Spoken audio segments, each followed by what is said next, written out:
Sometimes people don't hate your success, they just hate what your success makes them feel about their own. If you're starting a business, creating content, or building something of your own, and you're already thinking, oh, my friends will patronize me, I'm setting up a boutique, my friends love clothes, so they will buy. I'll start creating content, my siblings will share me, and get their friends to share me. Oh yeah, Bia, sit down, brace yourself. The people closest to you might not support your growth the way you expect them to. The good news though, it has very little to do with whether they love you or not, and much more to do with psychology. Let me explain. Sometimes the people who know you the most are the people who compare themselves to you the most. I noticed this when I was in school. Whenever results came out, my friends would sometimes get there before me and check the results. They would check theirs and then check mine. But something interesting kept happening. If they checked and I did better than them, most times they wouldn't say anything. No calls, no excitement, just silence. But if they checked and they did better than me, suddenly my phone would ring. Guy, you don't see your results? You get CO. Waiting you get. I get AO. You could literally hear the excitement in their voice. But the real psychologist shows up in another situation. Imagine you check your own results and you get a D. You're already feeling bad because you didn't do well, obviously. Then you check the results of that friend you secretly compare yourself to, and you discover that he also got a D, or maybe he even failed the course completely.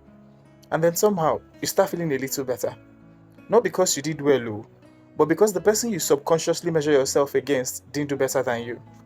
That feeling is a powerful psychological clue. Stay with me. There's actually a concept called social comparison theory. The basic idea is that people often evaluate themselves by comparing their achievements, abilities, and circumstances with those of people around them. And the closer the person is to you, the more relevant the comparison can feel. Think about, say, Elon Musk. You can hear that Elon Musk is worth hundreds of billions of dollars and think, wow, this man is successful. But you probably don't go to bed feeling like a failure because Elon is richer than you. Why? Because you don't know Elon Musk. You didn't grow up with him. You weren't sitting beside him in class.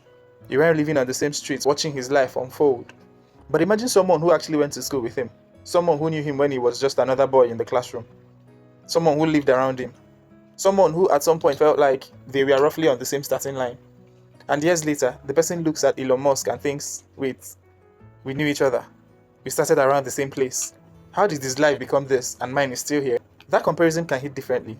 Not necessarily because they hate him, but because proximity makes his success feel more personally relevant. That's why sometimes the person you compete with isn't even someone you consciously decided to compete with. It's simply the person whose life gives you a measuring point. Your friend, your sibling, your classmate, your neighbor, the person you grew up with, the person whose life you know enough to compare with your own. And this is why sometimes people react strangely to the success of those closest to them. A stranger's success can inspire you, but someone you know succeeding at something you know you also wanted can make you ask uncomfortable questions about yourself. Why them? Why am I not there yet? What have they done differently? And if someone isn't emotionally mature enough to process those questions, admiration can quietly turn into competition, sometimes even envy, sometimes resentment, and sometimes just silence. And this is also why people are often disappointed when they start a business or begin creating content. They think, my friends will support me, my family will promote me, my family will push me. But sometimes strangers will support your business more, strangers will watch your content more, strangers will share your work more, while the people closest to you watch quietly. And again, that doesn't automatically mean they hate you. Some people are genuinely happy when the people around them succeed. Some people celebrate your wins without turning them into a measurement of their own lives. But for some people, your progress becomes a mirror, and not everybody likes what they see in the mirror. So don't be surprised when a stranger believes in your potential before someone who has known you for years does. Sometimes distance removes comparison, and proximity creates it. Because the person you admire from far away can inspire you, while the person who started where you started can make you question where you are. And perhaps that's the uncomfortable truth. Sometimes people don't hate your success, they just hate what your success makes them feel about their own. Consider following so you don't miss the journey, because we didn't get here to just get here.